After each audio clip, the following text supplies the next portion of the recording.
So as John said, I am going to do my best to narrow in on what I think are some really important elements of the reading research.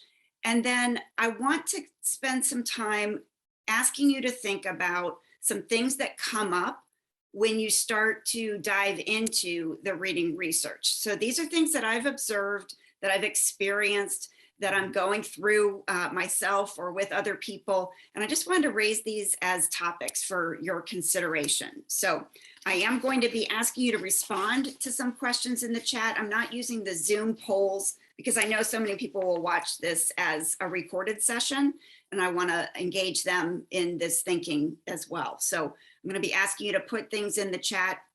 So that means John and Sarah are going to have to be weeding out your questions. I am going to try to leave some time at the end for questions too. So if you want to jot them down and save them for the last couple of minutes, that's perfectly fine. So thank you all who are participating in this for making some time in your day to talk about the science of reading. I want to just frame this in the context of the many, many decisions that you as educators have to make every day. And I want you to reflect on what's guiding that decision making. You certainly have beliefs about education, beliefs about children, beliefs about teaching, beliefs about reading specifically. And that guides the decisions and choices you make every day in schools.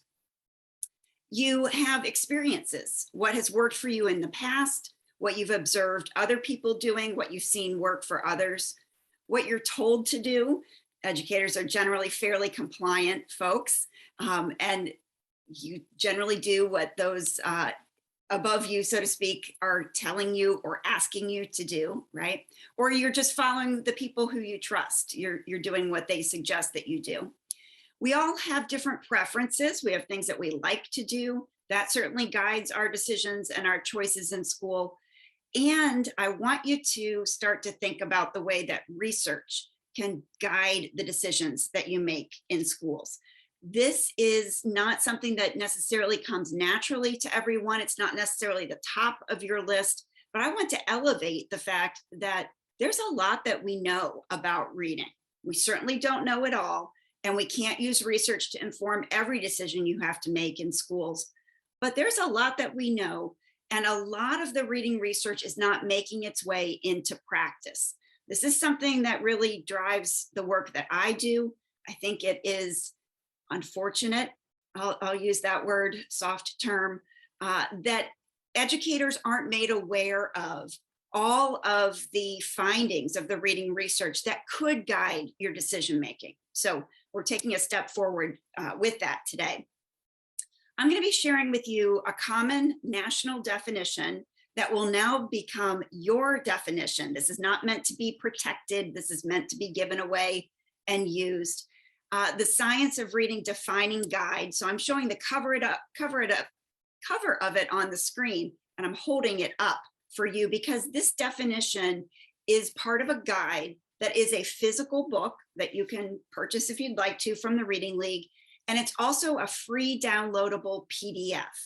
So I'm going to give you the URL so that you can access this definition yourself. I want to start with this definition and why it came about, and unpack some of what I think are the most important components of this definition. So it starts with a really compelling message about why reading has risen to this level of conversation in our country, because people are waking up to the fact that we are not doing a very good job of teaching reading, in spite of the fact that we have a lot of research around reading. It's probably one of the most researched of all the cognitive areas. And we are not taking advantage of what's known in research. And this is not like an intellectually unfortunate circumstance. This is a tragic circumstance for students in our country, because the outcomes for our young students are abysmally low. It's frightening, it's upsetting, and people are now realizing that there's a gap between what we know and what we're doing, and our students are suffering for that, suffering academically, suffering negative life outcomes because we are not doing a good job teaching reading. So a group of folks was convened by the Reading League. Oh gosh, I can't remember, close to a year ago, I guess. And I was part of that group. And our charge was to have a conversation about what that definition of the science of reading might be. Did we need a definition? Why do we need a definition? What should we include in that definition? So I want to share that with you first and unpack the definition just a little bit. So some of the important phrases and words that you see within this definition include that we're not talking about a single set of studies. We're not talking about an individual study. We're talking about a vast body of evidence. And we're not talking just about education research. We're talking about research from a variety of different fields. We're not talking just about learning to read in English. We're talking about learning to read in general in multiple languages. And that this is not something that's new. This is the culmination of decades of research where we have a preponderance of evidence, not just a single study with one set of findings, but findings that have been replicated over and over again. And what the definition does is prescribe a very specific type of research that is referred to when we say the science of reading. We're talking about scientifically based research. And I want to just unpack that a little bit. But before I go there, I want to draw your attention to these phrases here at the bottom of the definition. So why some students have difficulty, how to most effectively assess and teach, and therefore improve student outcomes through prevention and intervention for reading difficulties. So I think it's important to always ground our conversations about the science of reading in student outcomes. Again, this is not some esoteric intellectual debate or discussion just for academics to have a conversation. This is about getting better outcomes for students. That's the bottom line. It's also important when you're clarifying a definition to be explicit about what the science of reading is not. So many of us learned from Anita Archer that good definitions give examples and non-examples, and I'm going to try to do that today. So the science of reading is not a philosophy. It's not a set of beliefs. It's not a fad. This is not something new. This is not we're going to wait it out because the pendulum's going to swing back in the other direction. No. As Dave Tilley once said, we're going to nail that pendulum to the wall. This is where the buck stops. This is the evidence that we can stand on. This is not a political agenda. In fact, the topic of reading outcomes and the impact it has on student lives should be a way to unify folks across different political parties. This is not about a one-size approach to instruction. It's not about a particular program of instruction, and it's not about a single approach like just phonics instruction. Okay. And I want to share a little bit of the rationale for why this is important. So we talk about wanting reading research to get into practice, get into schools. And to do that, I think we have to start with clearly defining what it is. So people ask, am I doing the science of reading? Is this the science of reading? Is it aligned with the science of reading? Well, to be able to answer those kinds of questions, we have to really know, what do we mean when we say the science of reading? It's easier to implement if we have a clear definition, and it'll be less misunderstood or misapplied. There'll be less controversy if we all are talking about the same thing. And so within the defining guide, the definition includes these sorts of objectives, if you will, that we want educators to be able to use reading research to guide their practice. We want educators to be able to select products based on the reading research, and we want educators to be able to implement and set policy. So products, practices, and policy that should be guided by the reading research. We can't implement it unless we know what it is, right? So I have a question here for you. I want you to put A, B, C, or D in the chat for me. How familiar are you with this defining guide, the definition that I shared. You don't have to have a physical copy of the guide. You can get the free download PDF, but that definition I shared, is that familiar to you? You would put A in the chat if you're hearing about it today for the first time. B if you have heard about it, but you haven't really explored it or adopted it. C if you are familiar with it, you've adopted it. And D if you're actually using it. That's what we hope. This will become your definition.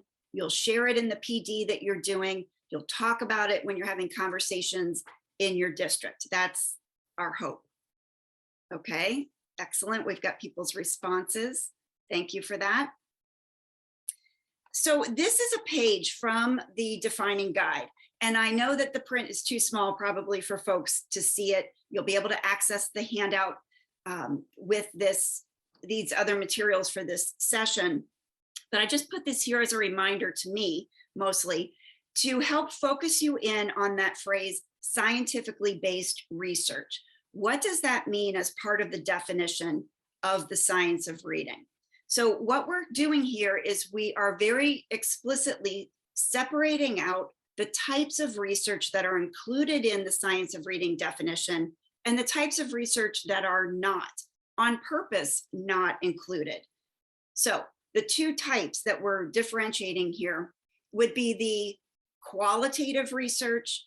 And if you remember back to your statistics and research methods courses, qualitative research are the ones where we are answering questions about describing how something is happening, capturing somebody's experience with something, where we are observing, where we're doing a case study. Okay, so those are qualitative research methods. And we're differentiating that from quantitative research methods, where we have experimental or quasi-experimental designs, where there are questions that help us to get at the root of what causes something to happen, or which approach to teaching is more effective than another. So in the definition of the science of reading, we are elevating those experimental and quasi-experimental research methods because they are the only ones that allow us to answer questions about cause and effect. So it's not that qualitative research methods are bad or unimportant. It's just that those methods aren't capable of answering questions about cause, about what caused a student to learn, about which approach to instruction works better than another. So those experimental designs are the ones that have random assignment to two groups. Students or teachers or schools are randomly assigned to either getting a new approach, program, treatment, or intervention, or to the control group where they're not going to experience that new approach or intervention. Quasi-experimental designs are very similar, but they don't have random assignment. We're just taking two classes, and one class, just the way that the class is arranged, that class is going to get the intervention, the other class is going to act as the control. So that kind of research allows us to draw conclusions about cause and effect. We want to have those experimental studies described in great detail so that they can be replicated. We want to have very clear procedures identified so that teachers could actually do those things in schools. And we want to have that research go through a quality control process. That is what happens when it is submitted to a journal for publication.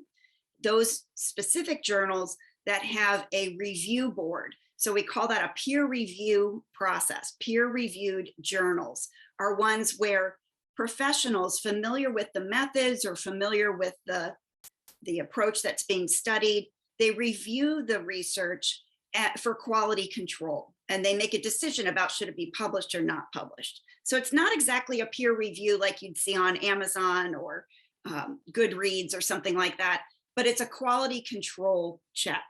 And so those are the types of publications that we want to focus on when we're talking about the science of reading.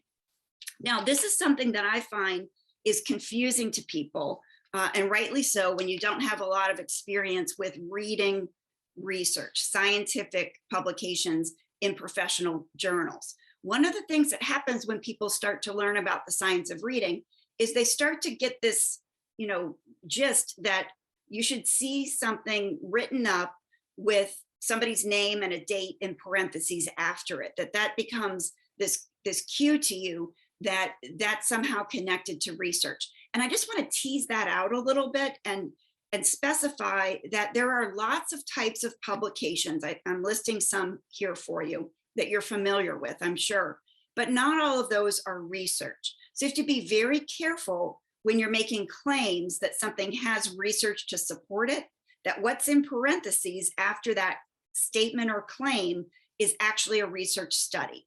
So you can find research in what I'm calling secondary literature, like books or research reviews. You can find it in primary literature, like the actual journal article. And I want to just make that a little bit more familiar to you, or see what questions might come up when I make this distinction. So there are a lot of really nice summaries out there in the world about reading research. There are whole books that summarize the reading research, which are really helpful for busy educators to read. There are also some really nice sort of summaries or opinion pieces that are published. This is an example from a long time ago, 1998, but it's one that's still very relevant today. You can find it on the AFT website by Joe Torgeson, Catch Them Before They Fall. It's an excellent summary of the research. So there's a statement here that's a quote from that publication. And so I put his name and the date in parentheses after it. But I want you to see that this is not citing a research article. This is citing his summary of lots of research. And one of the cues or clues to why this isn't a research publication is because it's published in the American Educator, which is not a journal where you're going to find those research studies. Here's another kind of a statement, not in quotes, not a direct quote, but another statement that has people's names and dates after it. And in this case, I pulled out the first one, the Foreman and Torgeson citation. You can see it is published in a professional journal, the Learning Disabilities Research and Practice Journal. And if you pull it up, you'll see that this isn't it, but if you pulled it up, you would see that the publication is structured like a journal article. So this is a whole genre of publication. If you're not familiar with it, you can dive in and learn about. You would want to look for journal articles that have an abstract at the start. This is one way to know that it is a research journal publication. They all follow kind of the same structure. They're all organized in the same way, the same sequence. What they're doing is communicating the question that they asked with their research, what's the theoretical evidence that led them to that question. They're going to describe the methods that they used for their research, who their subjects were, what the school was like, how many people were part of their research. They're going to describe the statistics for analyzing their results, and then they're going to give a discussion of what they think they found. And hopefully that's going to include implications for practice. That's really the part to focus in on, to be able to transfer that information to what we're doing in schools. So several folks have given us guidance about indicators of quality around research and research publications. So I'm just quickly giving you here some bullet points of what to look for in those research journal articles. And in the resources that come with this presentation, you'll be able to access a little bit more support for those quality indicators. One of the barriers to implementing research in education is that it's hard to find research studies. It's hard to just get your hands on them. This is a real barrier. You can't easily find the full journal article online. And did you know that the person who wrote the article often has to pay for it to be available free to you, which seems crazy, but there's a publication business involved here. And so That's what's being protected. So if you don't have access to, let's say, a university library where you can get firsthand the journal articles that you're interested in, you can always contact the first author. People sometimes feel reluctant about this, but they would love to hear from you. They would love to know that somebody wants a copy of their work. Reach out. Their email, or at least their contact information, is usually with the publication, with the abstract. That's often the free part that you can find online. I mentioned some books where you can get compilations of research. The practice guides from IES are a nice place to get research. There are some podcasts or other online resources. Memberships in professional associations is a great way to get research, or phone a friend. Find somebody who has access to a university library. And when you want a copy of a journal article, ask them to send it to you. Ask them to send you the PDF. So how comfortable are you with reading research? So this is your second opportunity to drop A, B, or C in the chat. How comfortable is this to you? Let us just get a sense of how familiar you are with this particular genre of publication. So I'm watching and seeing B's and C's primarily, not a scientific observation, but lots of B's and C's. So this is something that people feel some level of comfort with. That's awesome. Okay, so I want to highlight a few other elements within the defining guide that make up this definition of the science of reading. Now, there's no way in a brief entry-level guide that we could convey all the complexities of the reading research. We didn't try to do that. We tried to direct this to somebody who is new to learning about the science of reading. And we tried to make it simple and digestible. So in this brief presentation, I'm just going to try to hit the highlights of some of the things that I think are essential.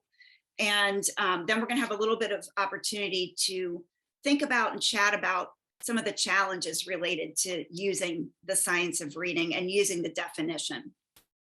So one of the really important findings from the reading research is that reading is not natural. It is not something that we are born with. It is something that has to be acquired. And for some students, this does not come easily. Some students have brains that make learning to read very, very difficult. But what has to happen in our brains to become readers is the same for every student. So every person who is going to become a reader has to make the same sort of connections in the brain. And my sort of basic elementary understanding of what has to happen is that we have to map the spoken word onto print so that we can lift the print off the page and think about it and understand it in the same way that we would understand speech. That's what we're going for. That's the goal. So to do that, students have to become aware of lots of elements of spoken language, about what words mean, about word order and how that impacts the meaning of words.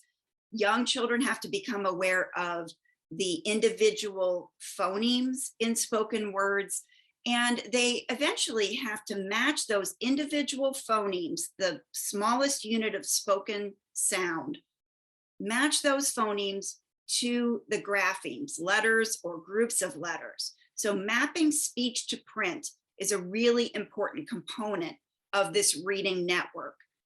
And an additional piece is that students have to have meanings of the spoken words. They have to know those meanings. So these three elements get kind of fused or wired together in students' brains as they're learning to read, so that eventually, once they've done that sort of mapping of speech to print, they can look at the word and go instantly, effortlessly to the meaning of the word. That's what we're going for. So instant recognition that takes the student straight to the meaning of the word. So bottom line is, the research has informed us just in recent years that reading is not something that we're born with. It's not something that will happen if we just wait until the student is ready. It's not something a student has to mature into. It's not something that we should just stand back and watch or sort of guide to happen. It's something that needs to be built. It needs to, in many cases, be explicitly taught so that students will acquire this essential competency. A second sort of area of findings that we elevate in the definition of the science of reading is the hundreds of studies that confirm the relationship between word recognition, automatic decoding, and language comprehension, and how those are two very important, essential capacities that students have to develop, have to acquire in order for reading comprehension to occur. So you'll notice that this is a math problem.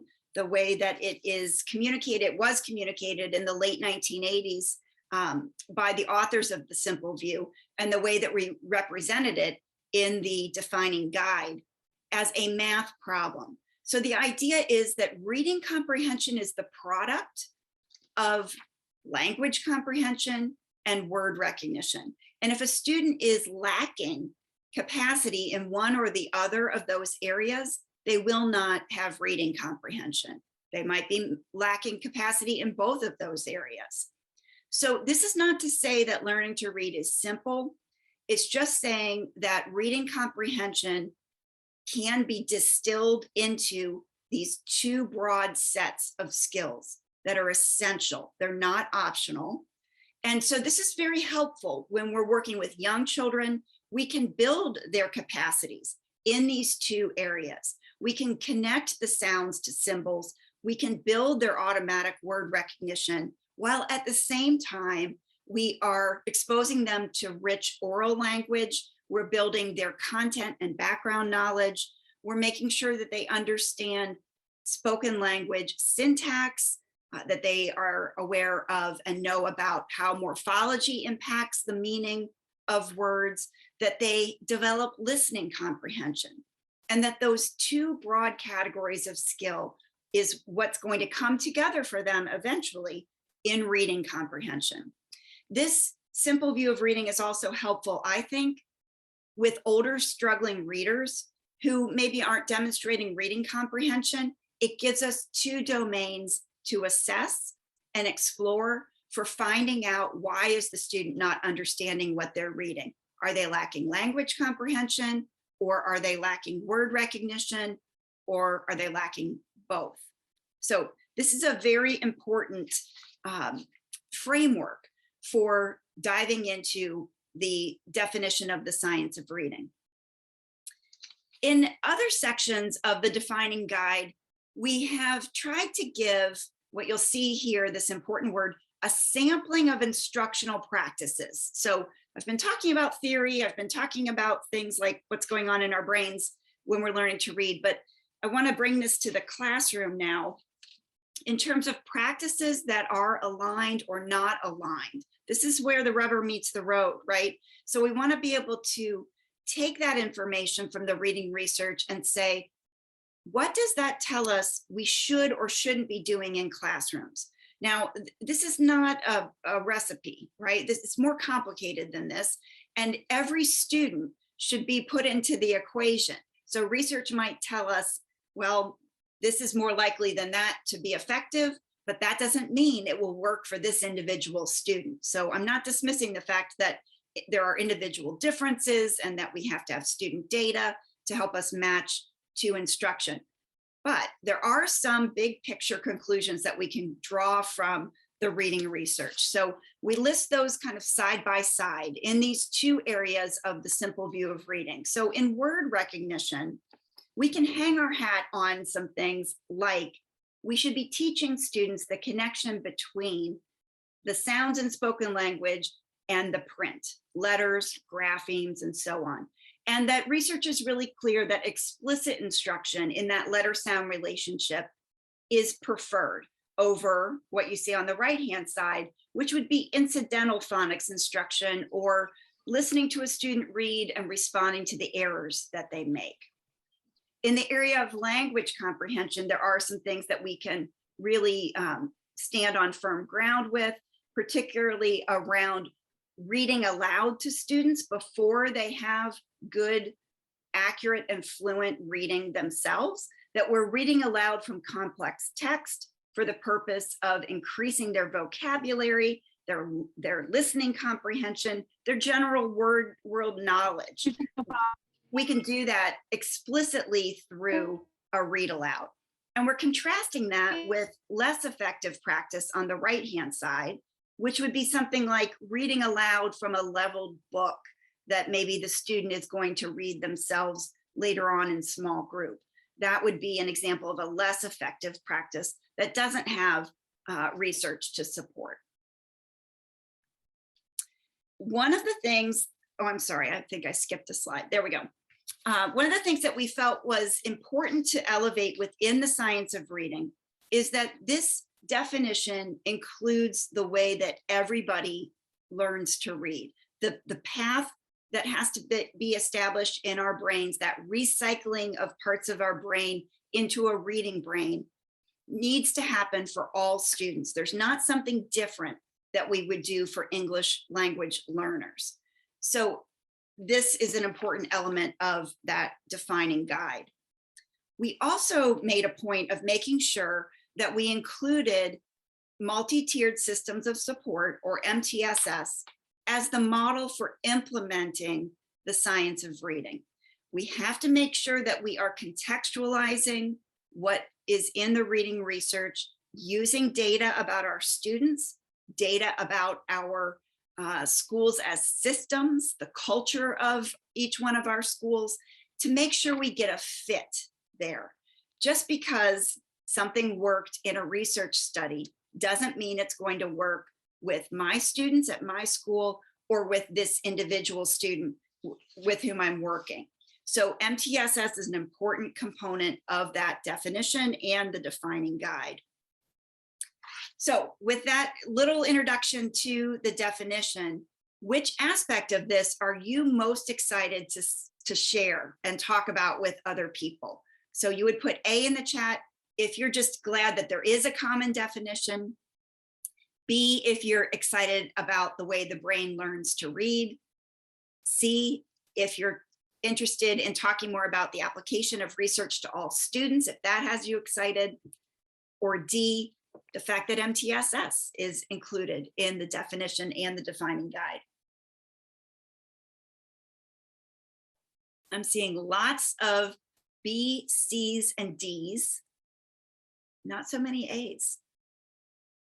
Interesting. So maybe that goes along with the fact that many of you were already familiar with this definition.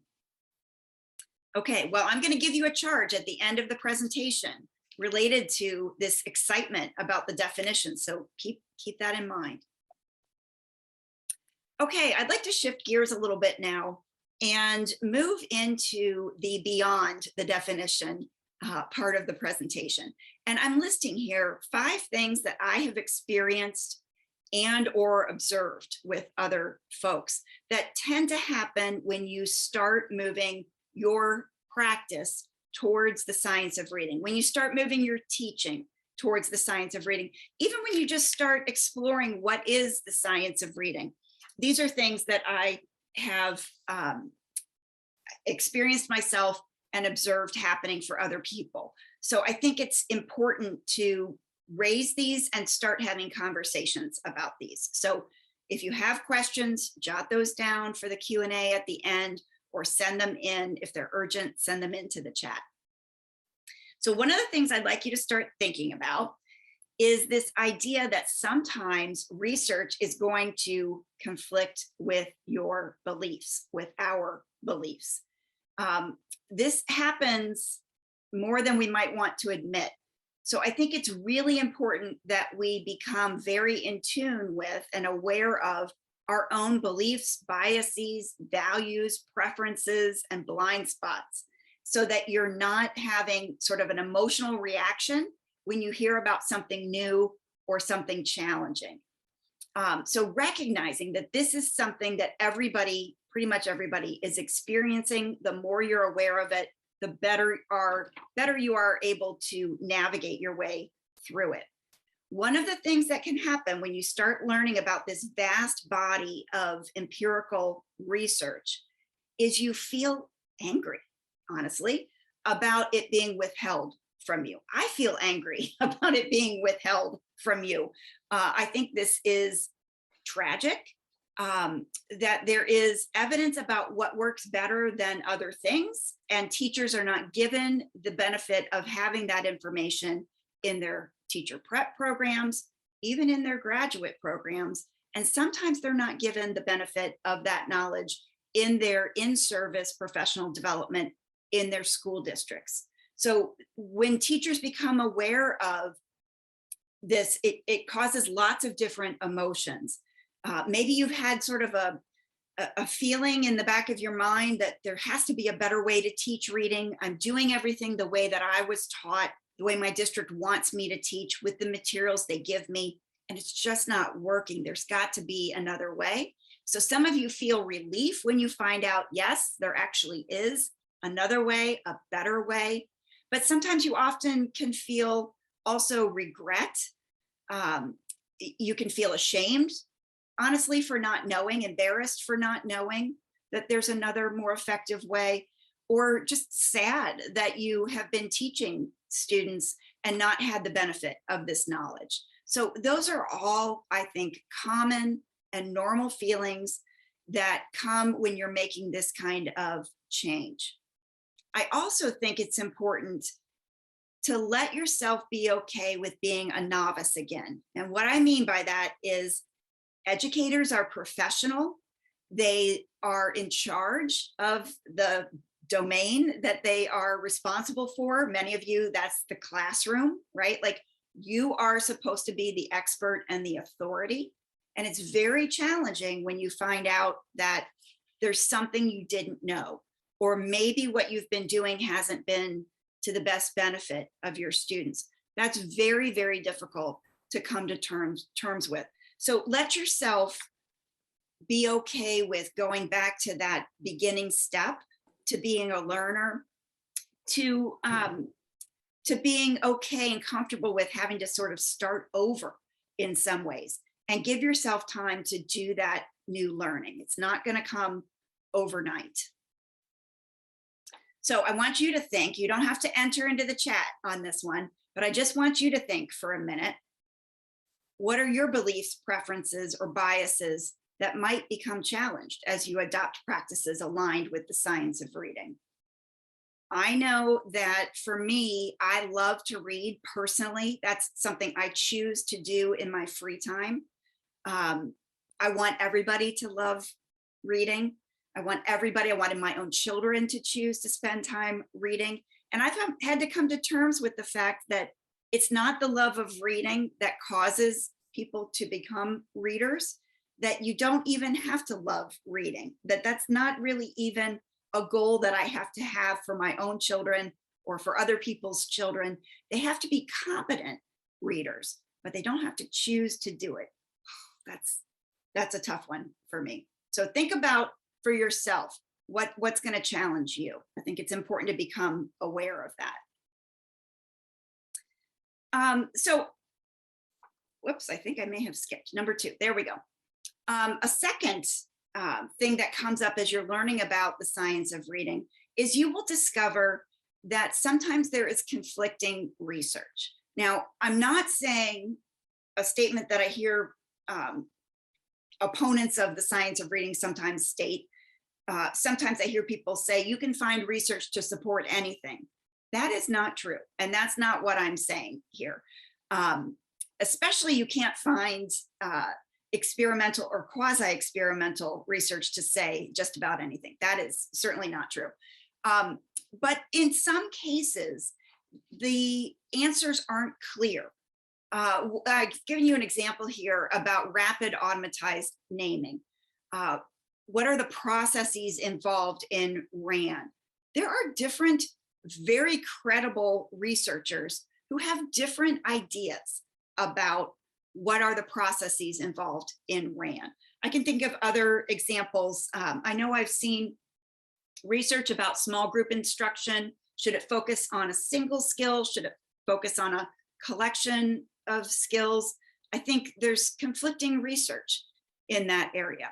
So this is going to happen. This is normal and expected. Don't be alarmed if this comes up for you where you find research that seems to conflict.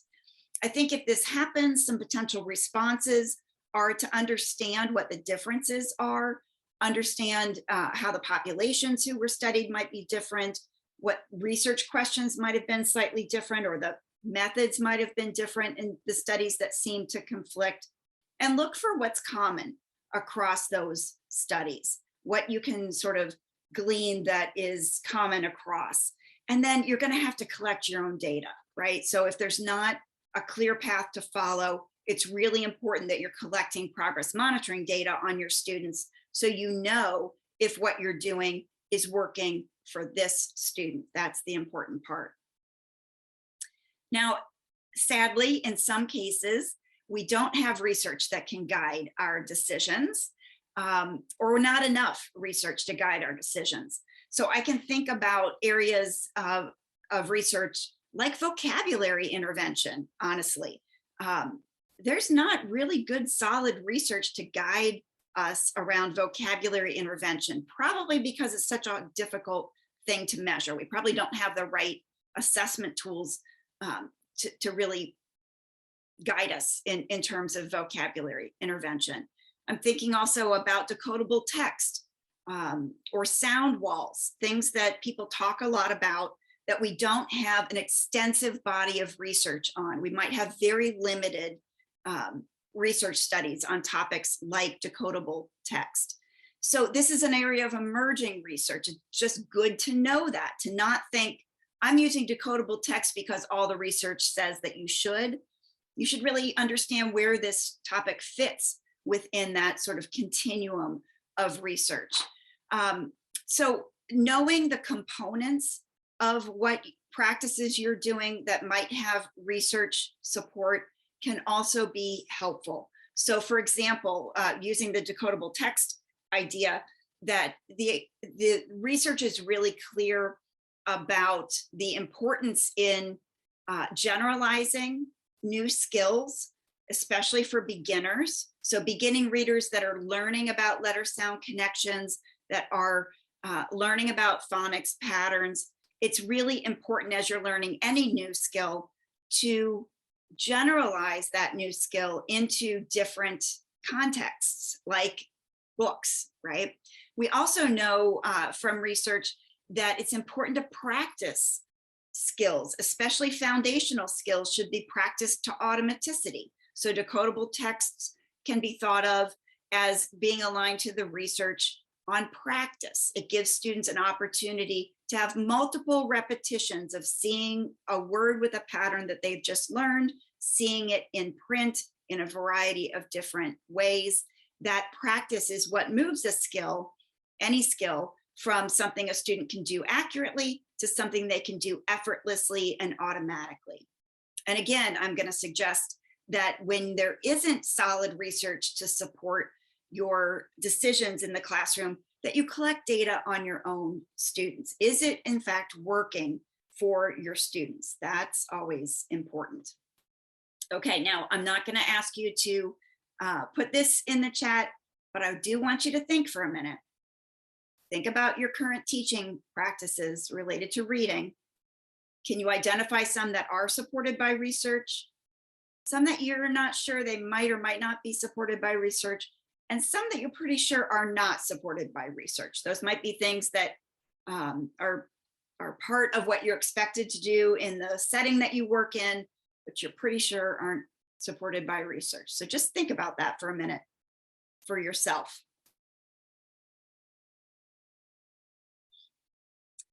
The fourth area that I wanted to explore a bit is something that can happen, that is happening currently in the conversation about the science of reading, and that is when experts disagree.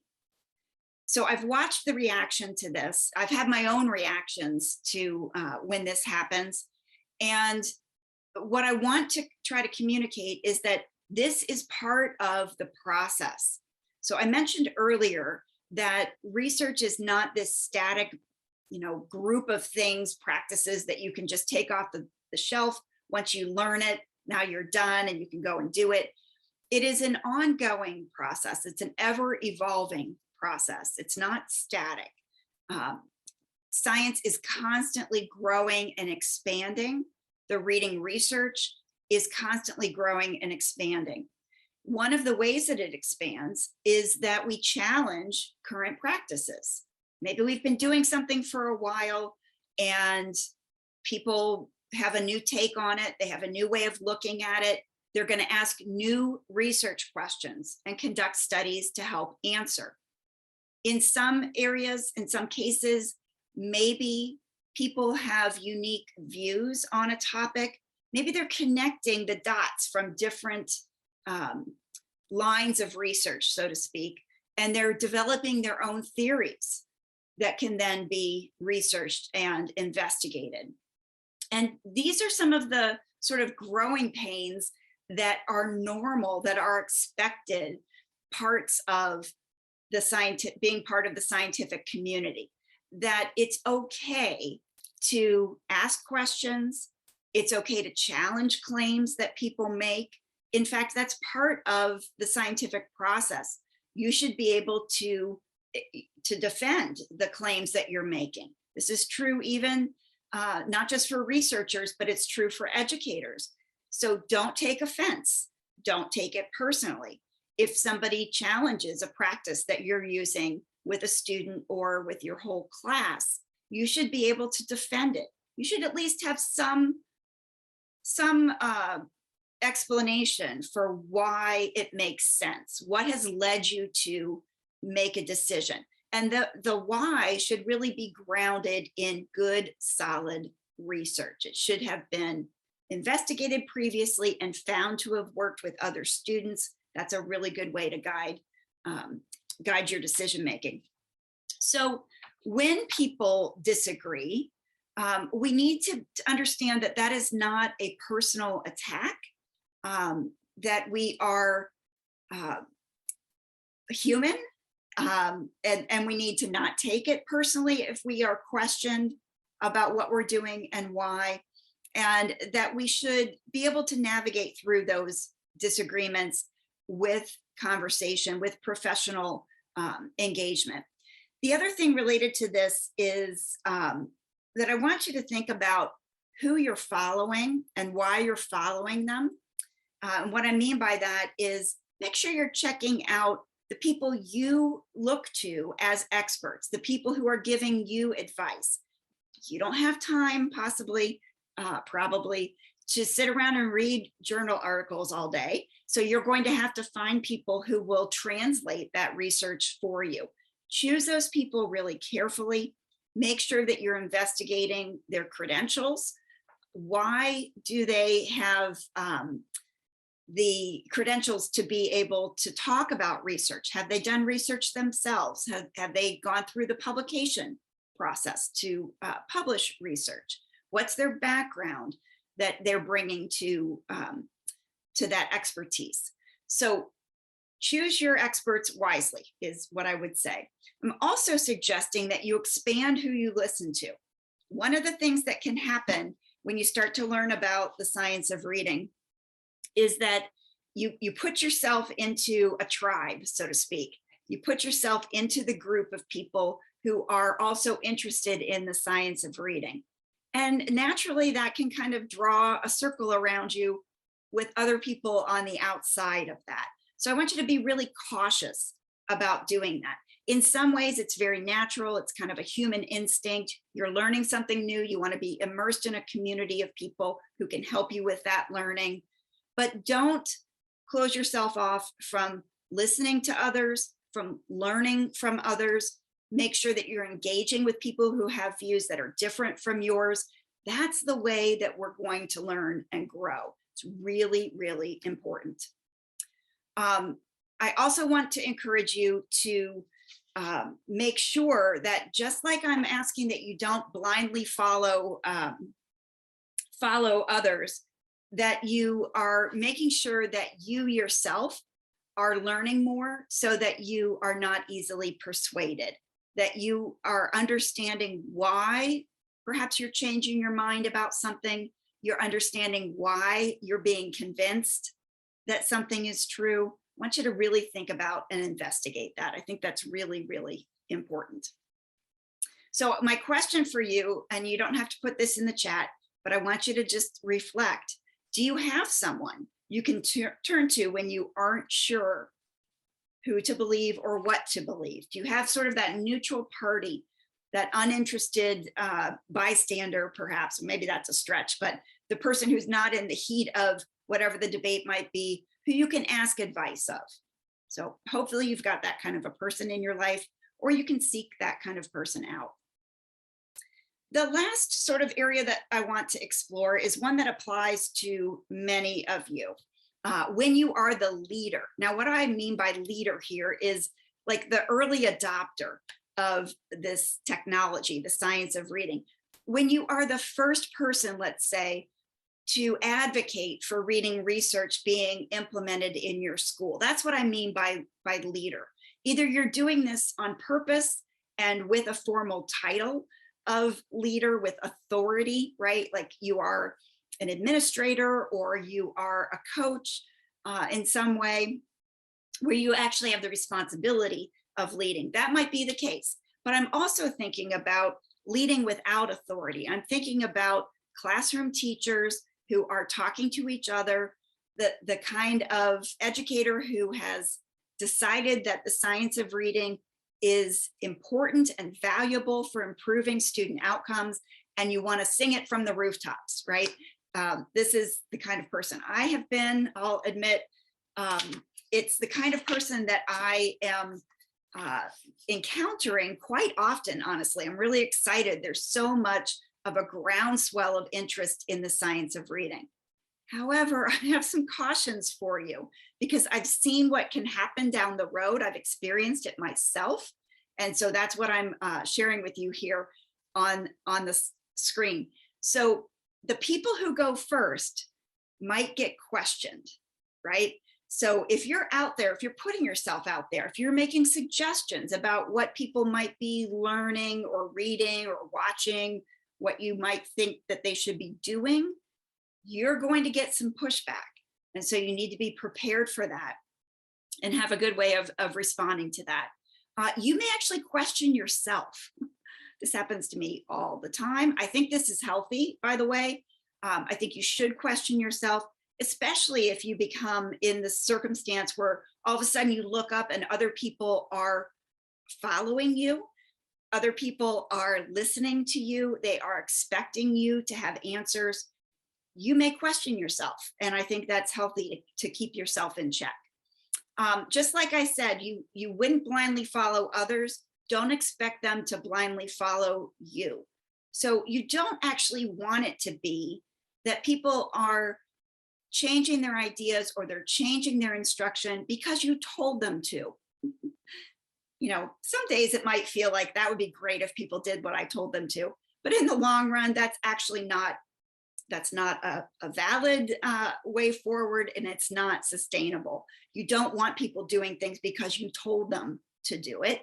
You want to make sure that people are understanding the why we're changing the way we teach reading, that it comes down to student outcomes. And the more you can do in your own setting to elevate the outcomes of your students, to make everybody aware perhaps of how low your reading outcomes are, to make that the focus of the conversation, that's what's going to help you build vision for change. I have observed that to be very, very powerful. Don't take it personally if everybody around you doesn't get as excited about the science of reading as you are. You shouldn't curb your enthusiasm for it, but don't have the expectation that everybody else is instantly going to be jumping on board and listening to all the podcasts and reading all of the books and having all the conversations that you want them to. Lead by example. When you start getting better outcomes for your students, people will pay attention. I found that to be the most effective approach. Rather than telling people, this is now what you're going to do, get better outcomes. They'll start observing that. They'll start asking, how did you do that? And that opens up a door. I've also found it to be very effective to invite people into a conversation. You can talk about what you're learning, that it's new to you, that it's engaging to you, that it's perhaps challenging to you, that it's interesting to you, that you are investigating, and invite them into a conversation.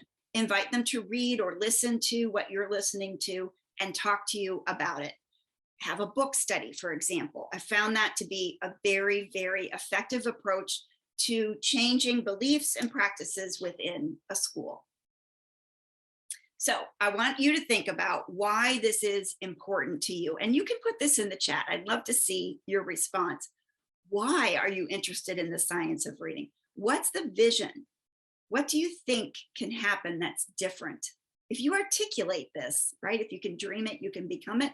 If you can articulate this, if you can communicate to others why it's so important for us to get reading right, what that will open up for students, what it is about what we're currently doing that is not effective, that's going to be the vision that guides the work through some of these challenging phases that I've been referring to, some of the bumps in the road related to the science of reading. So I'm inviting you today to become a member of this scientific community. As I said, inviting you to use the definition in the defining guide. What you see on your screen here comes from Nathan Clemens and his colleagues, and it's about how to be a member of a scientific community. It's some of the things that I've been sharing with you today. It's a page from the defining guide. So final assignment for you in the chat. I want you to get a copy of the defining guide. So whatisthescienceofreading.org is a place where you can download it. I want you to read it, use it, share it, adopt this as your common definition. And this week, I want you to take one of the 5 steps that I have listed here. I want you to put in the chat which one you're going to commit to. Some of these relate to different roles, where people are in their journey around the science of reading. So could you at least reflect on your instruction after what you've heard at the conference today? Could you do some level of evaluation of your instructional materials? Could you have a conversation with your coworkers? Could you write a letter, a kind but productive letter to your college or university about what you're learning about the science of reading? Could you make a call or write to your elected official? So 1 through 5, what would you be willing to say and commit to right now that you would take on as an action today or an action this week after as a result of this presentation? So I'm going to conclude with a couple of final pages from the defining guide. This is from a resource that I'm going to link to that is about the use of research in education. And what I like about this is it's taking us full circle back to what I said at the beginning of the presentation, that we want to base our instructional practice on statements that have causal claims, where we know from the research that X works better than Y, or that A causes B to happen. That's the kind of information that's housed in the science of reading research. We want to put that into action in our schools. And the final statement is a reminder about the importance of this work. Again, this is not an esoteric academic endeavor. This is about changing lives for students. This is about making sure that students have access to high quality reading instruction, that it's not accidental, that they can be empowered through reading, and that every teacher has the knowledge of how best to teach reading so that they can make this a reality for every student in their classroom. I have a list of some resources that you can explore if you're interested. There are some additional documents that I've sent on to the conference folks that they will make available to you, probably in the same place where this recording and handout will be posted for you eventually. And I'm going to provide my contact information. If there's something that you have a question about that we don't get to today, or you'd like to engage in conversation with me after the presentation, feel free to reach out. And now, John, I think we have time for a few questions. Hopefully you've gotten some questions. This is a good time to put your question in the chat if you haven't done that yet. Yeah, so I'll let people kind of put additional questions in the chat, but there were some questions that popped up while people are doing that that maybe you could address. One question just popped up early, just had a question around read aloud. So they said if read alouds from level texts are not supported by research, would that include things like the read aloud apps like Epic and RazKids that read aloud while showing the student text? So my comment was specifically about teachers reading aloud to the class from a leveled book. So a predictable leveled book that those students might then be reading in small group. I think what you're talking about with that question about Epic is something that the student is listening to. So it's an audio recording of a text that the student is listening to and perhaps following along with a copy of the text in front of them. I think those are two different things. So maybe the questioner is wondering about the value of doing something like listening to an audio recording of text. And I would give that 2 thumbs up, that's often included as a component of effective interventions like repeated reading. And I believe there's also research to support that in general. The idea being that until students have the word recognition skills to be able to access complex text by reading it, they should have access to complex text by listening to it. Whether that's the teacher reading it aloud to the class or an individual listening to complex text, that's how they're going to keep their vocabulary skills growing with everybody else. It's how they're going to keep their reading comprehension or their listening comprehension improving and expose them to different types of text structure and increase their background knowledge, honestly. So you want to provide that listening opportunity in parallel to the word recognition instruction. So hopefully that lined up with that person's original question. Yeah, thank you. This was a comment that came in a while ago, but I wanted to share it because I thought it was important. So this was a comment actually from Julia Sparza Brown, who is in the room, who, if you're familiar with her, she actually presented at our fall conference, a national expert out of here in Portland State on teaching multilingual learners. But she just wanted to comment. So she's on a national committee with well-known bilingual experts who are actively fighting the science of reading folks and claiming it's not beneficial for multilingual learners. She says, fortunately, I'm beginning to have their ear, but please reinforce that this science applies to all students and for all language. She said she's very concerned that we'll have a new reading war between the field of bilingual education and science of reading. Yeah, boy, I've had the same experience. I've observed the same thing. And so I'm glad that your voice is on that committee. I'll say that. And I'm glad that you're elevating that. We were intentional in making sure it was included in the defining guide for that very reason, that we want to connect and bring people who work with multilingual learners as speakers of English dialect variations into this conversation. The science of reading is for those students, and the reading research should be applied to those students to their great benefit. So, but there's tension there for sure. And we need to get to the common ground, and we need to, I'm just going to go back to comments that I made clarifying the different methods of research. I think sometimes, when researchers are committed and have spent their career in qualitative research methods, it can feel like they're being excluded from this science of reading conversation. And that's not the intention. It's about making those causal statements and causal claims about what works best that can guide our practice in schools. So we need the qualitative researchers to help us figure out what are the questions we should be investigating with quantitative research, right? Like, it's this very dynamic process. So I don't know, that's an important conversation to keep having. I'll just leave it at that. So thanks, Julie. Yeah, and I would say if you want to learn more about, the teaching multilingual learners and the science of reading, Julie's session that we had in the fall is on our website. The next session, we have Elsa Cardenas-Hagen doing a session on teaching multilingual learners and the science of reading, how those merge. We've got Doris Baker talking tomorrow, who's also another national expert, Lillian Duran's work at University of Oregon, Sylvia Lennon Thompson, some really good sessions that we've had or will have from the really great national experts that we have locally here. So yeah, great. I'm glad you mentioned the recordings that you make available. That's fantastic.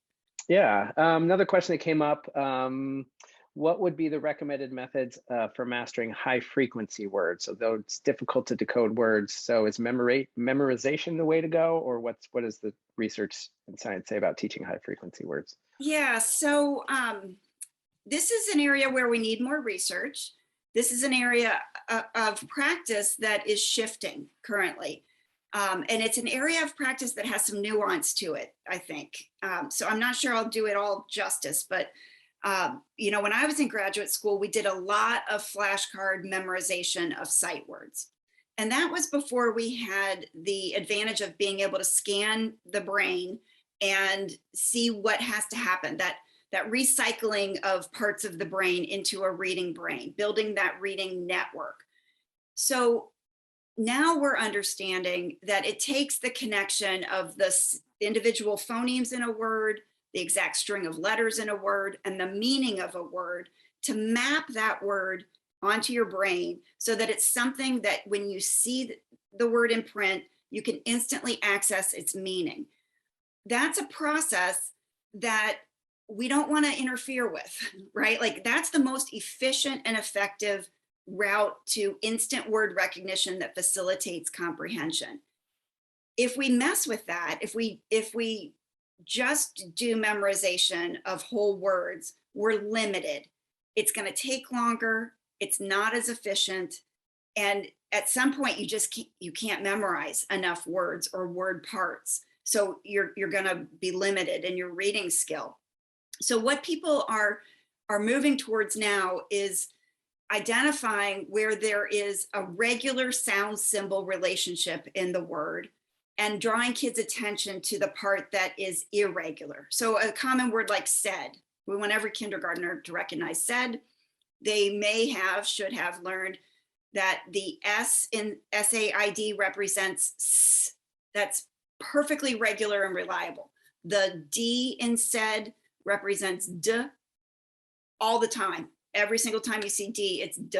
So draw kids' attention to that. Use that sound symbol relationship when you're teaching said, and draw their attention to the wacky part, which is the AI that spells the eh sound in said. So those approaches to teaching irregular words seem to be in alignment with what we know about how the brain learns to read and get kids to instant word recognition faster than just memorizing. Great, thank you. Maybe one more question. Can you elaborate? There's a couple questions on this. Can you elaborate about how teaching syllables can be done correctly and incorrectly? So what does the research say around teaching syllables and syllable types? Wow, okay. This is also an area where I think we have more research to be done. So say that last part that you just said again, John, if you would. Yeah, let me go back up to it. There it is. Yeah, can you elaborate about how teaching syllables can be done correctly and incorrectly? So how it can be done correctly and incorrectly. So teaching students about syllable types, I find is most helpful for them to get access to what the vowel sound is going to be. I think that's where the value is in teaching syllable types. When we're teaching young students in kindergarten, we can draw their attention. Well, let me just say this, first of all, it would be helpful to have a progression that you're teaching in. So this is something that we want to make sure we're doing with regular classroom instruction, having a sequence from easier to harder, using frequency to make decisions about what we're going to teach first, second, and last. So for example, teaching the closed syllable pattern. It's most frequent The vowel sound is almost always short in that closed syllable CVC pattern. And so we can use that as a starting place to instruction. That's very helpful. I think in the area of intervention for older struggling readers, drawing their attention to syllable types can be also helpful for understanding what vowel sound to try first, right? It's not completely 100% reliable. So it's not something you want to hold the student to, but it's an approach that you can introduce, is the way that I would say it. And if it seems to be helpful to the student, great. But you also have to make sure that you are taking advantage of the student knowing about orthography and morphology and semantics. Those also have to be components of that intervention for older students. So I guess I would say that good instruction would be instruction where the teacher is aware of syllable types and how that impacts vowel sound, that they know what to look for related to errors that students are making in their spelling related to syllable types, and that they're making that information and knowledge available to their students, but not expecting that they have 100% accuracy and mastery of those, not quizzing them on them, is what I'll say about that.